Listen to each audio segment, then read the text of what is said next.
2 ദിവസത്തെ ലീവിനും പനിക്ക് ശേഷം ജോലിക്ക് പോയത് ഇന്നാട്ടോ. അപ്പോൾ ഇന്ന് ഉച്ചയോട്ട് എന്തൊക്കെ കഴിച്ചെന്ന് നോക്കിയാലോ. ഇന്ന് ലഞ്ചിന് നല്ല ചൂട് ചോറും ഉള്ളിയച്ചാറും മുട്ട പൊരിച്ചതും ചമ്മന്തിയും ക്യാബേജ് തോരനുമായിരുന്നു കേട്ടോ. അത്യാവശ്യം നല്ല ഫുഡായിരുന്നു. ഈ ഫുഡ് കഴിച്ചിട്ട് ഞാൻ കിടന്നുറങ്ങി.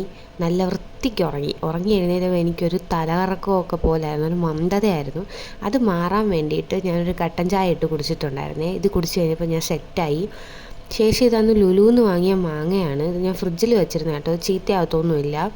നല്ല വലിയ സൈസാണ്, ഞാൻ മാത്രമേ ഇവിടെ കഴിക്കത്തുള്ളൂ. സോ ഇതിൻ്റെ ബാലൻസ് ഉണ്ടായിരുന്നെടുത്ത് കഴിച്ച് തീർത്തു. ഇന്ന് ഡിന്നർ ഉണ്ടാക്കാനുള്ളൊരു മൂഡ് എനിക്കില്ലാത്തതുകൊണ്ട് നമ്മൾ ഹോട്ടലിൽ പോയാട്ടോ കഴിച്ചേ. ഞാൻ പെരി പെരി അൽഫാമും മന്തി റൈസും പിന്നെ ഈ ചട്നി ആട്ടോ, ആ റെഡും ഗ്രീനും വെള്ള മയണൈസും ഇതാട്ടോ കഴിച്ചു. ഭയങ്കര ടേസ്റ്റാട്ടോ, ഇതിന് ഭയങ്കര ടേസ്റ്റാണ്. പിന്നെ എൻ്റെ റൂംമേറ്റ് ഓർഡർ ചെയ്തത് ബീഫ് റോസ്റ്റും പൊറോട്ടയാട്ടോ. ഞാൻ അതിൽ നിന്നും കുറച്ചൊക്കെ എടുത്ത് കഴിച്ചിട്ടുണ്ടായിരുന്നു, അതുകൊണ്ട് ഞാൻ അത് വീഡിയോയിൽ ആഡ് ചെയ്തിട്ടുള്ളത്.